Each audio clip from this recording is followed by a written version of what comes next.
Bonjour à tous et bonjour spécial à Joseph et Rachel.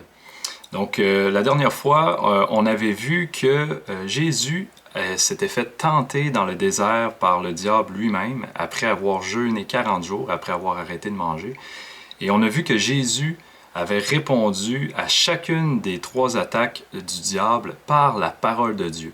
Et que Jésus s'était pas laissé impressionner ni influencer par le diable, mais qu'à chaque fois, il avait répondu par l'autorité de la parole de Dieu. Et c'est comme ça aussi que nous, on doit faire quand on est tenté ou quand on a des mauvais désirs dans notre cœur.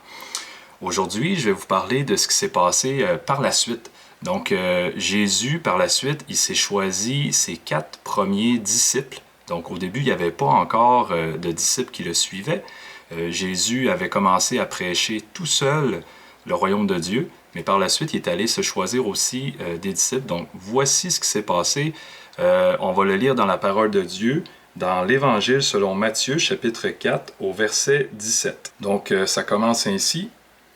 Dès ce moment, Jésus commença à prêcher et à dire « Repentez-vous, car le royaume des cieux est proche. » Comme il marchait le long de la mer de Galilée, il vit 2 frères, Simon, appelé Pierre, et André son frère, qui jetaient un filet dans la mer, car ils étaient pêcheurs. Il leur dit « Suivez-moi, et je vous ferai pêcheurs d'hommes. » Aussitôt, ils laissèrent les filets et le suivirent. De là, étant allé plus loin, il vit 2 autres frères, Jacques, fils de Zébédée, et Jean, son frère, qui étaient dans une barque avec Zébédée leur père et qui préparaient leurs filets. Il les appela, et aussitôt, ils laissèrent la barque et leur père, et le suivirent. Jésus parcourait toute la Galilée, enseignant dans les synagogues, prêchant la bonne nouvelle du royaume et guérissant toute maladie et toute infirmité parmi le peuple.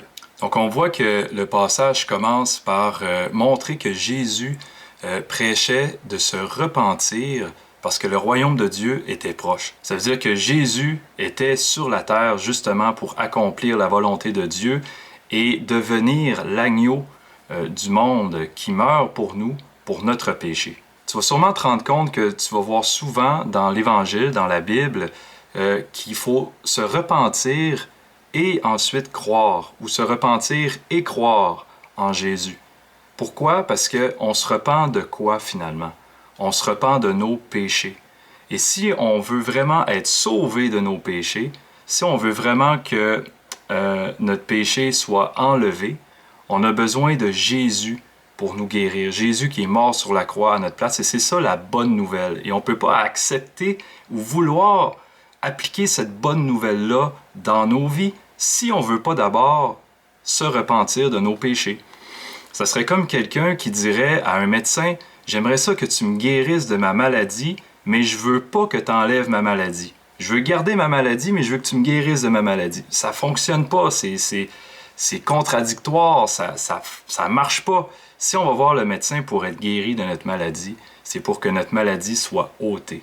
Et c'est la même chose avec le péché. Si on veut croire en Jésus pour qu'il nous sauve de nos péchés, eh bien, c'est parce qu'on veut qu'il ôte notre péché. Ça veut dire qu'on veut plus de ce péché-là en nous. On veut qu'il soit effacé. On veut être purifié de ce péché-là.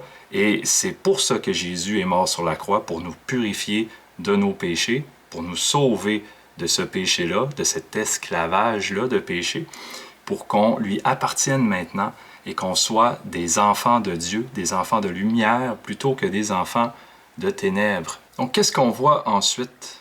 On voit dans le passage qu'on a lu, Jésus qui va aller demander à Pierre et à André, qui étaient en train de jeter des filets dans la mer, de le suivre. Et qu'est-ce qu'il leur dit, Jésus? « Venez, suivez-moi, et je ferai de vous des pêcheurs d'hommes. » Donc, eux, Pierre et André, c'était des pêcheurs de poissons. C'était ça qu'ils faisaient de leur travail. Ils pêchaient le poisson, puis ensuite ils allaient le vendre, puis avec ça, ben eux, ils pouvaient s'acheter ce qu'ils avaient besoin, la nourriture, le vêtement, ils pouvaient se fabriquer une maison.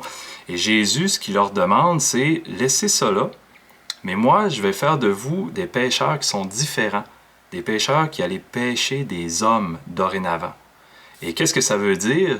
Ça veut tout simplement dire que eux aussi, ils allaient prêcher l'Évangile que Jésus était en train de prêcher lui-même, c'est-à-dire de se repentir et de croire en Jésus-Christ qui allait venir, mais qui était déjà venu, qui était là, pour les sauver. Et c'est ça qu'il allait faire plus tard, Pierre et André.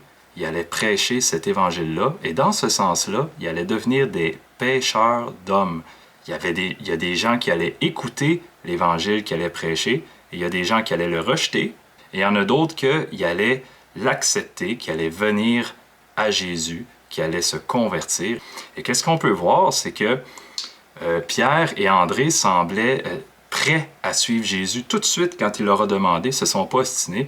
Et pourquoi? Ça veut dire que Dieu avait déjà préparé leur cœur. Ça veut dire qu'il y avait déjà un cœur repentant, probablement peut-être même qu'ils avaient entendu Jean le Baptiste prêcher la repentance, et leur cœur avait été préparé à suivre Jésus-Christ.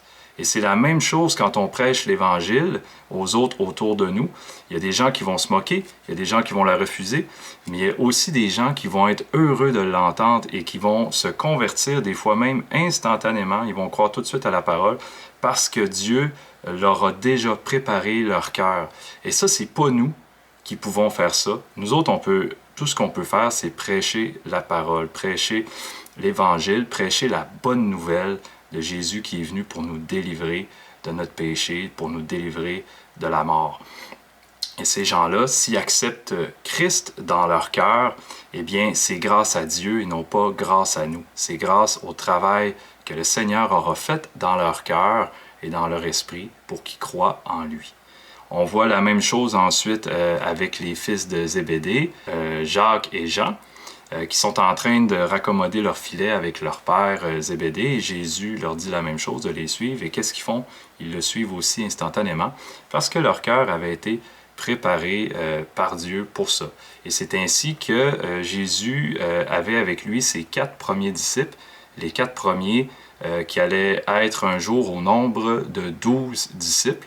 Mais ça, on va le voir plus tard dans une autre vidéo, Dieu voulant. Donc, merci à tous d'avoir écouté. J'espère que ça va avoir été enrichissant, édifiant. Et salutations spéciales encore à mon fils Joseph et Rachel et bonne continuité dans le Seigneur à tous.